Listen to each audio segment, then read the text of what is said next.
Yun. After mag-member, ang una-una mong gawin dapat, umattend ka ng mga seminars. At least 1 week series ng seminars, attendan mo siya everyday. Huwag ka muna mag-invite. Bakit?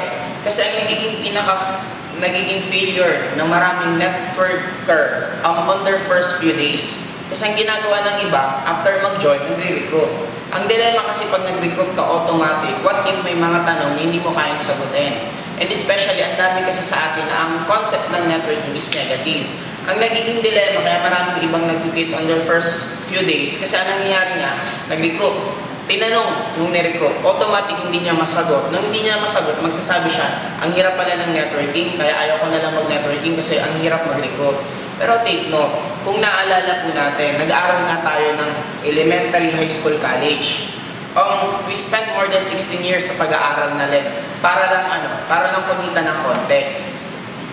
Sa trabaho nga nag-aral ka, graduate ka. After mong graduate, natanggap ka sa work. Hindi naman automatic na nag-work ka na, pagkatanggap sa'yo, hindi ka na tinuruan. Nagkaroon ka pa rin ng a few days or 1 week, 2 weeks na tinuturuan ka.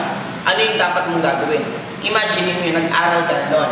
Kaya sa networking, dapat ganun din ang gawin mo. Mas maganda, after mag-join, wag mo munang ikwento sa mga kaibigan kakilala mo. Ang gawin mo lang muna, pag-aralan mo ng business. The moment medyo marunong ka na, that's the time na pwede mo nang ikwento sa kanila. Or pag hindi mo talaga kayang pigilan ng sarili mo, kung meron kang ibang iimbitahan, mas maganda, wag ka munang mag-explain. Huwag yung sabihin networking, huwag sabihin may bayad. Automatic, invite mo lang sila, tapos magpa-assist ka na lang sa apply mo na para pwede kang maturuan kung ano dapat gagawin. Or pwede yung apply mo na mismo ang sasagot.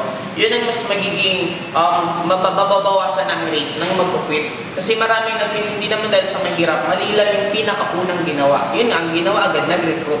Nang dapat mong gawin, attend ka muna ng seminar, pag-aralan mo yung business. Pag the moment marunong ka na, saka ka na mag-recruit.